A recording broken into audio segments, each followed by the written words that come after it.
The government of Cameroon is mapping plans to resettle the victims of the 1986 Lake Nyos disaster, which took place in the northwest region of the country. And also in this newscast, waste management continues to be a big problem to many households visited today in the city of Douala. This as Cameroon braces up to commemorate the 2013 edition of World Environment Day. And Paul Kefinko, the new coach of the Indomitable Lions of Cameroon, says that he is ready to tackle upcoming challenges.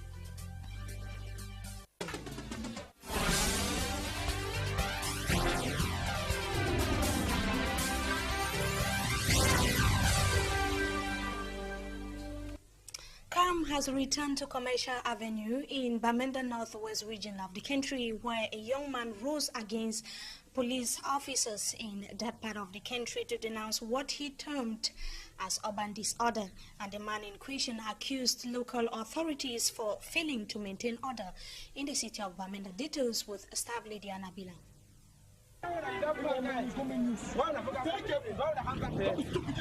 This fierce quarrel between agents of the Bamenda City Council and this guy whose name we got as one Musi erupted after the farmer's car was blocked by a council police van which was allegedly poorly parked. And at that particular moment, I was in an emergency. I saw the chain that they usually use to cram the cars. I took the chain and I had to put it on the tire. The act of chaining the police van was judged as disrespectful by the municipal police, who promised help to the actor. When I was trying to do that, when they got to the scene, it became a confrontation, because they were trying to let me understand that this is not what I'm supposed to do. And I told them, look, that we all have the same respect. The laws of Cameroon binds us. The incident caused traffic hold up for several minutes, paralyzing even business at the filling station. And the other cars were all queued up behind my car. I honed for like a minute. Nobody was coming to pull out the van from where it was. I came out of my car, I stood there for a while, and nothing was happening.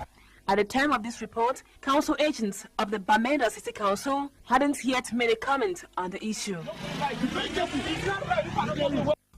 Since we are talking urban disorders, Cameroon braces up to observe the 41st edition of World Environment Day come tomorrow. The question of how to dispose of household waste seems to be getting diverse reactions from some inhabitants here in the city of Douala who spoke to our reporters. Many Douala residents claim that access to the local sanitary company is practically difficult, making the littering of dirt inevitable in the city of Douala. We shall be coming back to that in our subsequent newscast. Meantime, the people of Nyos, we are in the northwest region of the country, who were some 2 decades ago forced out of their villages following the 1986 Lake Nyos disaster, might soon be resettled. The governor of the northwest region recently met with safety experts to seek ways of evacuating the victims back to their respective villages. They installed 2 degassing tubes that would make the lake and its environs a disaster-free area for human habitation.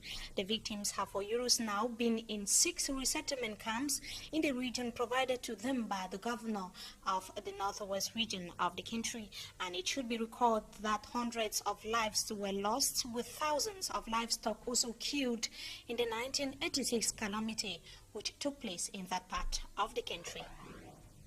After meeting up with the said safety experts, like we earlier indicated, the governor of the northwest region of the country, Adolphe Lele Lafrique, spoke to a Bamenda-based correspondent, the raison d'etre of their gathering. He spoke to Njini Edmond in Bamenda in the northwest region of Cameroon. We have seized the opportunity given to us by that meeting to go through all the problem, the claims and clearances of the survivors.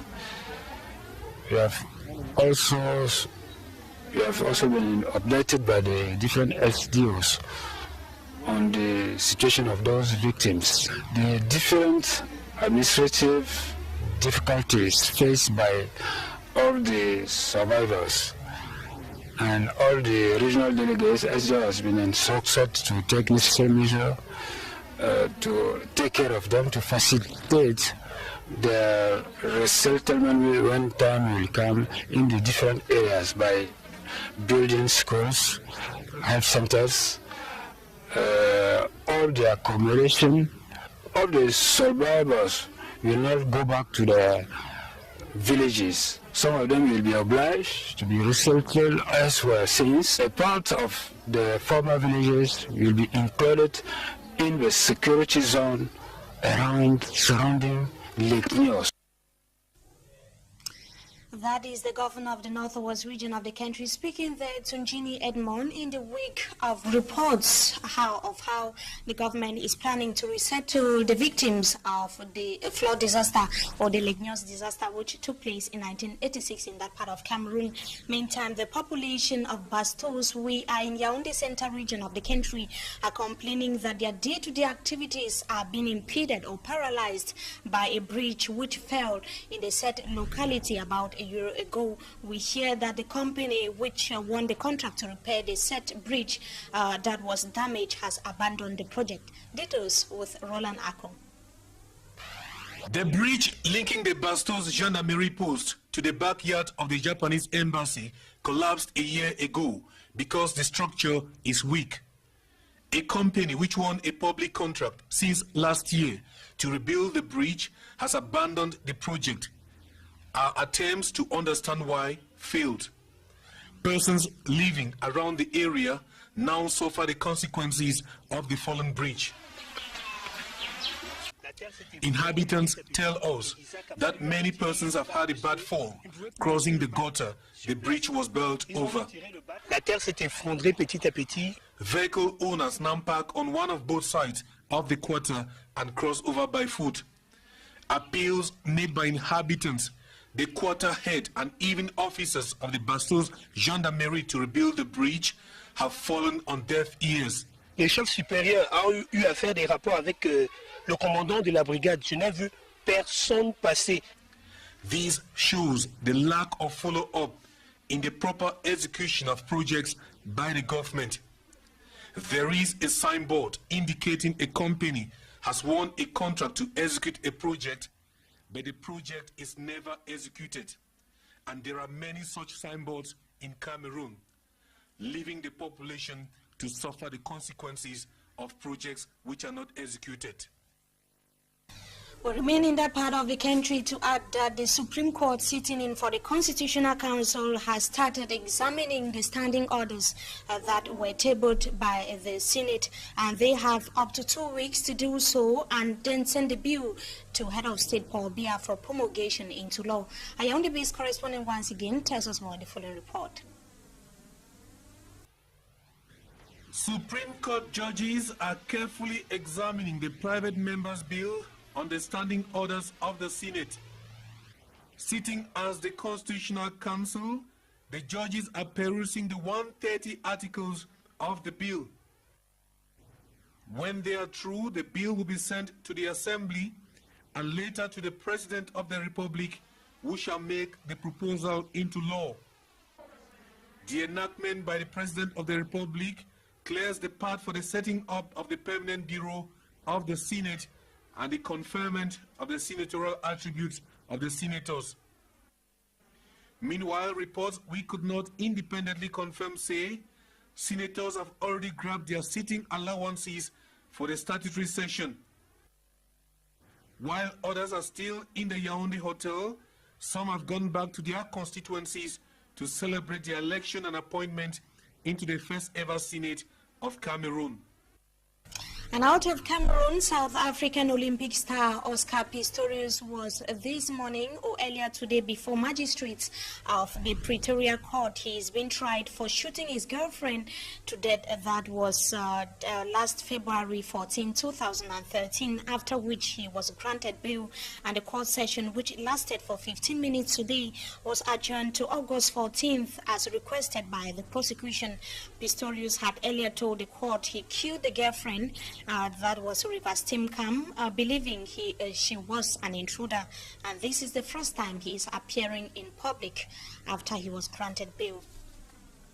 We talk about the press conference that the new coach of the Indomitable Lions of Cameroon granted journalists in Yaoundé Central region of the country. That was today. He has said that he is aware of the challenges that lie ahead of him, and that that is of qualifying the team ahead of the 2014 African Cup of Nations, as well as the World Cup built for Brazil. Finkel is beginning work without any valid contract, but he rather denied making any comment as far as that is concerned when he was questioned in that regard by journalists in Yaoundé today.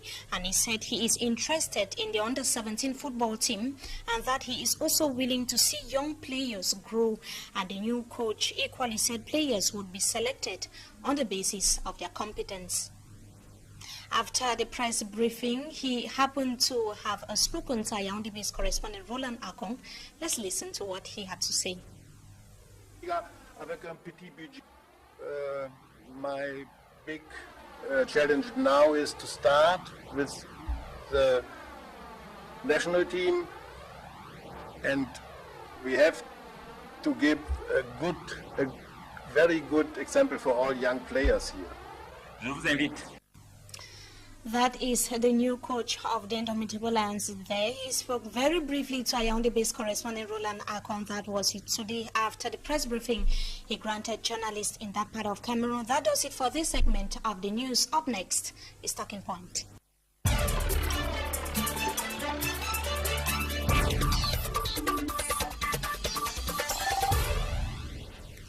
Thank you so much, viewers, for joining us tonight on Talking Point. We are going to be talking about the 41st edition of World Environment Day that is going to be commemorated tomorrow.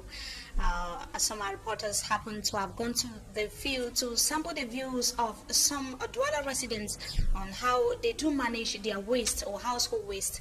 They had diverse points of views, others saying that they are not having access to the local sanitary company, and others saying that they simply make a practical, they make full use of it.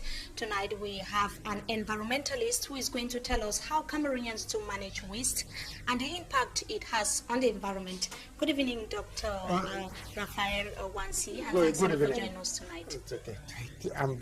It's a good pleasure for me to come to a keynote to speak about environment. Of course, you are an expert in environment. We are talking about the 41st edition of World Environment Day. Like I earlier indicated, what's your assessment of the manner in which Cameroonians dispose of waste, or they carry out their habits of waste disposal? What's your assessment? Okay, the issue on waste in Cameroon is a very complicated issue because Cameroonians have not yet the town of Douala especially, the big towns of the regions have not yet assessed the quantity of waste they produce. You know, we don't have some practice like trying to select waste, to select plastic waste, bottles, organic wastes. We all mix all them in the same basket, as I can say it. But you know, it's very difficult for Cameroonians because the access of public company to come and carry waste in some areas is very difficult for Cameroonians. That's why, you know, the management of waste seems more and more difficult. What's making it difficult? What's making it difficult? Plastic waste from other waste because we don't have that.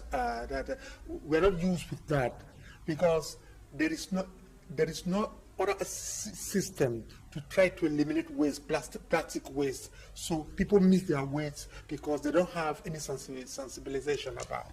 They don't have any information about the dangers of plastic waste.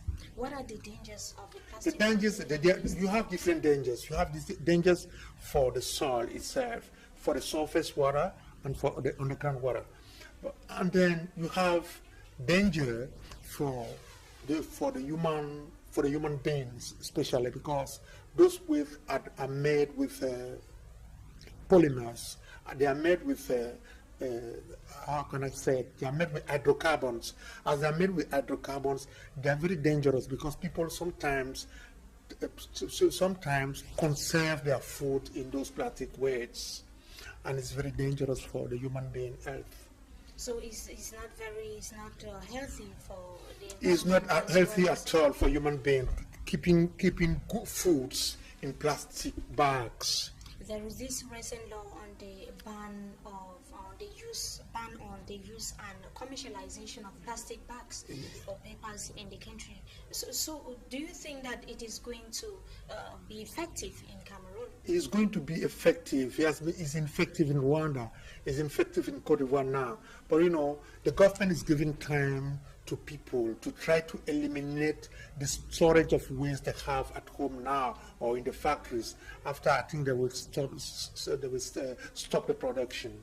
I think that the country has about 1 year to go, and you Yes. see it coming to an end. You see the use of plastic. Yes, it can papers come to end. It and depends on the bottles yes. come to an end maybe. Yes, it depends of the community. It depends of the government. If the people see that there is sanction on ahead, I think they will change. They will change their behavior. You know.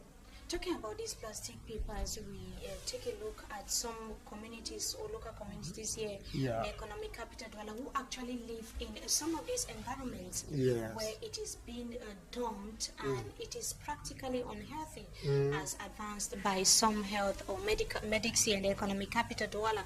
So what's your reaction to that? How is the health of those inhabitants or those that are resident around where these plastic papers or this waste is being dumped?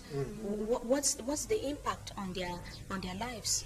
The impact on their life is that, you know, those plastics can live there for 400 years, and when they build house or they live in that environment, it's very fragilized soil. You can't build on it because when you build on it, you have plastic under it, and at any moment, the ground there, the soil there can come down, and then the house will be destroyed.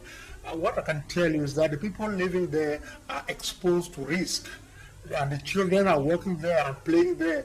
They are all exposed to risk because I told you that all the plastic bags are made with hydrocarbons, and when the hydrocarbon enter the soil or in the underground water, it infects that underground water. And that is practical. Is the perfect example is at the Makepe Misoke neighborhood here in the economic capital Douala, where you see residents building in some of these areas like you are indicating. Yes, when they build like that, you know, it depends of the government volunteer to change things. If the government want to change it or to stop it, they can stop it at any moment. So I can't blame the people. You know, have some areas where have been reserved for buildings. When they go and build on waste, I think that is very dangerous for populations. This is a practice that they keep denouncing on a yearly basis, but you see it coming Yes, every day, every year. It's not year in, sustainable year out. at all. It's not sustainable at all. It's a very risky way of living for Cameroonians. They tell Cameroonians do not construct in some of these risky zones, these swampy areas, because it's unhealthy and it's going to be dangerous for you. They keep doing that. Yes, Why are you blaming the government? You speak of Makepe. I think go near the airport or back of the airport, and you will see it's pitiful to see people living in such a way. My worry is why it is Why people do it? Why people go there? The people go there because they don't have another place to go. You know, Douala is under pressure. It's under pressure of other regions because people migrate every day. When they migrate, they come to Douala, and when they don't have place to live, it depends on the policy the government is doing, the policy the government is carrying out to solve the problem of construction in Douala. And when the problem, the difficulties is that there is not sufficient financing in that on that area of construction. So it gives room for any Yes, haphazard construction to the exactly. detriment of the people. general population. Exactly. And is that correct? And Nobody seems to be it's doing not anything correct, but about it's it. dangerous. What do you want us to do? I'm just a scientific. You are not just an environmentalist. Yes, These are some of the things that yes, you I should try to cry give information. and denounce. It's like a crime, but I try to give information on that issue. If very scientific information, it depends now. If the government want to take that information, use it and try to see how it can solve the problem of construction and how it can blame people and make so that they will not go to construct on that area. I think that is will be a very good thing for everybody. Apart from this construction, plastic papers and bottles that litter around the city of Douala to the detriment of the lives of the population, what are some of these unfriendly environmental practices that inhabitants here in the city of Douala do carry out that you as an environmentalist, you do also decry? I think there is some programs that have been set up by the community, especially by the urban council and some companies here. I don't want to some companies that are picking the bottles, you know, and picking the bottles and plastic waste and try to eliminate them. I think that is a starting. They start doing it. I think in the future you will see that in some few years people will understand. People are not sensitized on that environmental matter.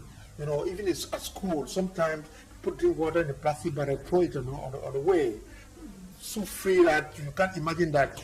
That's why you people like Equinox, you explain to the population that they should. And that is what we are doing. That's what we are doing is very important. Inviting people here on the stage to come and speak of environment, because some people don't know what is environment. They don't understand what is environment because they have their own they have their own daily difficulties that, you know, they don't think of that. They don't think of pollution. You know, you speak of you speak of plastic waste, but there is something more important than the concentration of gases. You know, the concentration. That's why I talked about some unfriendly environmental practices. Exactly. You know, the concentration of gases. How people use old cars of 20 years, and you know the cars emission is very important and very high. The concentration of dioxide of carbon is very important here in Douala, and then you see people sick. You can see there are plenty asthmatic patients now. My problem and my worry is these problems keep coming up every year. This is already the 41st edition of the Environment Day that we are commemorating. Cameroon is joining the international community to commemorate. The same problem keep repeating, the same causes for the same consequences. What actually should be done? It's a dynamic of sustainable development after the Rio Convention. You know, this year, you know the message. The message is eat. I think it's think, eat, and preserve. Think, eat, and preserve. Yes. It's sustainable development. That message is a message of sensibilization. It's calling people as an information that the resources we use, the way we live, can be dangerous if we don't respect certain standards. You know, the standards of air, standards of water, the standards of the resources we are using. So just the theme alone, the theme for this year's edition of World Environment Day is indicating or is throwing more light on how some of the activities or some of the things that residents or the population they are supposed to be doing to preserve their environment, to ensure. In the topic of this year, they are even asking people to consume, to eat their local food, because we are importing, and when we are importing like that, we don't preserve the environment. We don't preserve, and when we are exporting too, like exporting woods, you see, it's better for us to use our local resources, to eat our local food. Is that when they say eat, is that eat your local food, don't import, because when you import, you get very poor after because you use money to buy.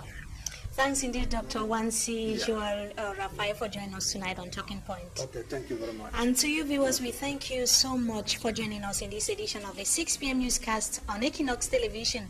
We have come to the end. Good evening to you all, and have a wonderful stay in the company of our programs.